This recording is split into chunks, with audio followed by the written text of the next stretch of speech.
Le ventre m'a tué.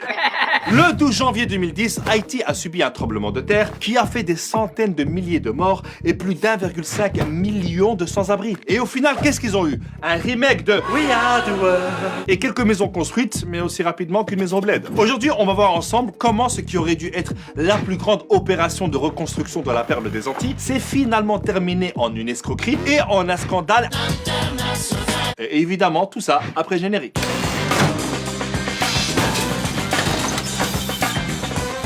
Il faut savoir que Haïti a été l'une des colonies les plus riches et la première république noire a proclamé son indépendance en 1804, soit 2-3 jours avant le lancement de Vivement Dimanche. Mais ça lui a coûté une dette coloniale à la France de plus ou moins 17 milliards d'euros d'aujourd'hui qu'elle n'a fini de payer qu'au milieu du XXe siècle. Mais bon, après quand tu commences une histoire et qu'il y a les termes dette coloniale, t'imagines bien que ça finira aussi mal que Macron qui parle anglais. I don't like what you did in front of me. Faut savoir que le pays n'a jamais réussi à bien se développer et il est toujours dépendant des ONG et des organisations humanitaires, à tel point qu'on la surnomme la République des ONG. Depuis le tremblement de terre en 2010, t'as plein d'ONG et d'organisations humanitaires qui ont débarqué comme les Avengers mais version Bollywood.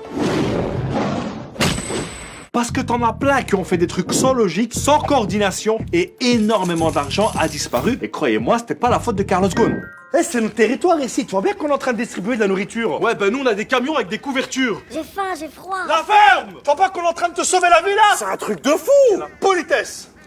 Bon, qui a faim? Qui a froid? Le gros problème aussi, c'est que t'as des humanitaires qui se sont crus tout permis. Les gars, on n'est pas à la police ici, hein. Il y a des règles. Par exemple, Oxfam avait des employés qui ont organisé des orgies avec des prostituées. C'est quand même triste pour une ONG reconnue pour son excellent travail. T'as aussi les casques bleus de l'ONU, censés protéger la population après le tremblement. Ben les mecs, ils ont apporté le choléra avec eux. Ça a fait plus de 10 000 morts et 800 000 malades. Et encore, il a fallu du temps pour que l'ONU reconnaisse son erreur. Et puis t'as des gentils ONG qui ont distribué de la nourriture sans penser aux agriculteurs locaux. Comment tu veux que le paysan vend ses légumes quand en face t'as un mec qui vend tout gratuit? Mais la médaille d'or du grand n'importe quoi revient à la Croix-Rouge américaine. Elle a recueilli 488 millions de dollars de dons jusqu'en 2015. Et elle a été accusée de n'avoir construit que 6 maisons.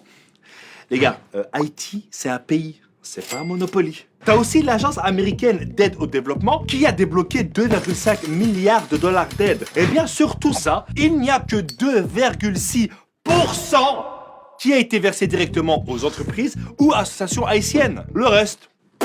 Donc sous le coup de l'émotion, tout le monde s'est précipité, mais ça a été mal géré. Résultat, Haïti est devenu une espèce de centre d'entraînement pour des humanitaires qui ne connaissent ni le contexte, ni même le pays. Tu savais qu'ils parlaient français ici? Bah ouais. Je pensais qu'en Afrique, on parlait l'africain, moi. Mais on n'est pas en Afrique, on est à Tahiti. Ah, mais toi, t'es vraiment nul en géographie. Hein.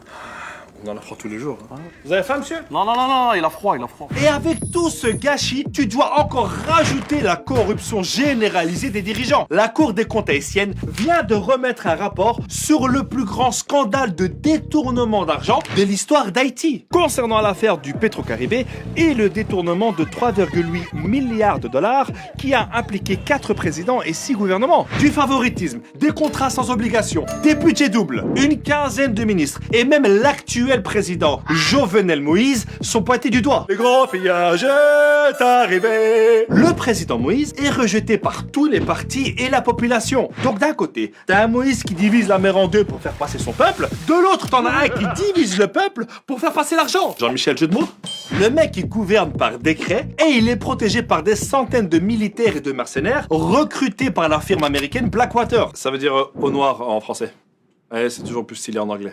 10 ans après le tremblement de terre et l'intervention internationale, le pays s'est encore plus appauvri et la criminalité a explosé. Le peuple haïtien proteste depuis 2 ans contre l'injustice et la classe politique corrompue. Ah, là-bas, c'est pas des gilets jaunes qui doivent être distribués, hein, mais des gilets pare-balles. Avant le séisme, Haïti était classé 149e sur 182 selon l'indice de développement humain. Aujourd'hui, malgré toute cette aide humanitaire, le pays est classé 168e. Et il y a toujours des problèmes d'insécurité, de maladies et il manque de tout. Je pense pour sortir de ça, il faudrait une vraie enquête. Et quand je te parle d'enquête, je te parle pas d'un sondage fait par des ONG à la sortie d'un métro, mais d'un vrai bail à l'échelle internationale pour savoir qui sont les responsables de ce pillage. Je pense que la France devrait aussi revoir son histoire et rembourser sa dette d'indépendance à Haïti, ce qui, je pense, lui permettrait de s'en sortir un peu mieux.